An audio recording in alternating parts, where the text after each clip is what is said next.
اللہ پاک کی ذات بڑی کریم ذات ہے اور اللہ پاک اپنے بندوں پر بڑی مہربان ہے۔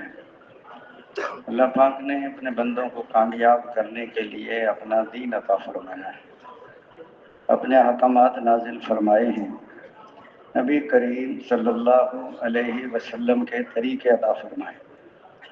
کامیابی کا ذریعہ اللہ پاک کا مبارک دین ہے اور دین کے زندہ ہونے کا ذریعہ آپ صلی اللہ علیہ وسلم والی محنت ہے۔ دین کے بغیر تو کامیابی نہیں ملتی اور دین بغیر محنت کے نہیں آتا۔ دنیا آخرت کی کامیابی کا ذریعہ اللہ تعالیٰ کا مبارک دین ہے اور دین کے زندہ ہونے کا ذریعہ نبی کریم صلی اللہ علیہ وسلم والی مبارک محنت ہے۔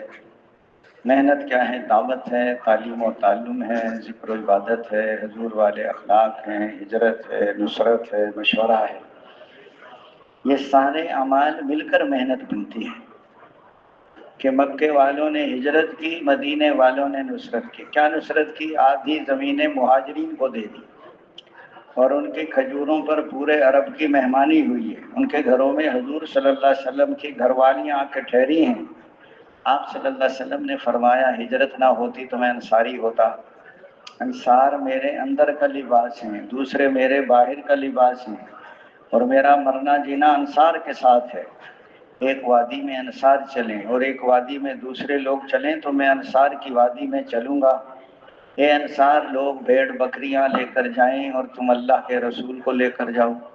اے اللہ انصار کی مغفرت فرما، ان کے بیٹوں کی مغفرت فرما، ان کے بیٹوں کے بیٹوں کی مغفرت فرما، ان کے غلاموں کی مغفرت فرما، ان کے پڑوسیوں کی مغفرت فرما، ان کی بیویوں کی مغفرت فرما۔ فرمایا جن لوگوں نے ہجرت کی اور جن لوگوں نے ان کی نصرت کی، فرمایا وہ پکے ایمان والے ہیں، ان کے لیے عزت کی روزی ہے اور ان کے لیے مغفرت ہے۔ فرمایا اگر زندگی ہے تو آخرت کی ہے، اور اللہ تعالیٰ نے ہجرت اور نصرت کرنے والوں کی مغفرت فرما دی۔ صحابہ نے کہا یا رسول اللہ ہم نے آپ کے ہاتھ پہ بیعت کی ہے، جب تک دین کی زندہ رہیں گے دین کے لیے محنت کوشش اور جہاد کرتے ہی رہیں گے۔ کہ حضور صلی اللہ علیہ وسلم والی محنت ہے، آپ صلی اللہ علیہ وسلم والی محنت میں آپ صلی اللہ علیہ وسلم والی فکر بھی ہو، درد و غم بھی ہو، بے چینی بے قراری بھی ہو۔ یہ جو درد و غم ہے اس کام کی روح ہے۔ درد و غم ہوگا تو یہ تبلیغ کا کام طبیعتوں پہ بوجھ نہیں ہوگا، اور اگر درد و غم نہیں ہے تو یہ تبلیغ کے تقاضے طبیعتوں پر بوجھ بن جائیں گے۔ فرمایا درد و غم کیسے پیدا ہوگا؟ فرمایا جب قوت عمل بڑھے گی تو قوت فکر بھی بڑھے گی۔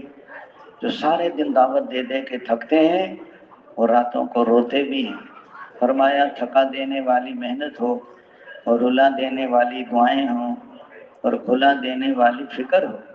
آپ صلی اللہ علیہ وسلم اپنی امت کے بارے میں اس کا قدر غمگین رہتے تھے کہ اللہ تعالیٰ کو دیکھ کے ترس آ رہا ہے، اے میرے حبیب کیا اپنے آپ کو ختم کر دیں گے اگر یہ لوگ ایمان نہیں لائیں گے؟ اس درجے کا درد و غم تھا کہ اللہ تعالیٰ کو ترس آ رہا ہے۔ ہر صحابی کو یہی تڑپ تھی کہ کوئی امتی جہنم میں نہ جائے۔ حضرت مولانا محمد الیاس رحمۃ اللہ علیہ کو فکر کی وجہ سے نیند نہیں آتی تھی، تو گھر والی کہتی حضرت آپ کو نیند نہیں آتی، کیا بات ہے؟ تو فرماتے تھے اگر آپ کو بھی یہ غم لگ جائے تو ایک کی بجائے دو ہو جائے۔ فرماتے تھے کسی کی شب سوتے کٹے ہے اور کسی کی شب روتے کٹے ہے، یا الہی ہماری کیسی شب ہے، نہ سوتے کٹے ہے نہ روتے کٹے، نہ روتے رات گزرتی ہے نہ سوتے رات گزرتی۔ آج دوستوں لوگوں ہم بھی دیکھیں کہ ہمیں دین کی کتنی فکر ہے اور کتنے ہم گشتوں میں پھرتے ہیں اور کتنے راتوں کو دائی ہو بے فکر ہو۔ فرمایا یہ دائی کی موت ہے۔ تبلیغ میں تو بہت لوگ لگے ہیں، تبلیغ تو کسی کسی کو لگی ہے۔ پہلے آدمی تبلیغ میں لگتا ہے، پھر تبلیغ اس کو لگتی ہے، پھر لوگوں کو لگاتا ہے کہ بنا ہوا بناتا ہے، جو صالح ہوگا وہ مسلح بنتا ہے۔ اپنا بننے میں سب کا بننا ہے۔ 6 نمبر کے بغیر دائی کی اپنی زندگی دین نہیں بنتی، اور دین ان سے پھیلتا ہے جن کی اپنی زندگی میں دین ہو، بے دینوں سے دین نہیں پھیلتا۔ اس لیے حضور صلی اللہ علیہ وسلم والی یہ محنت ہے۔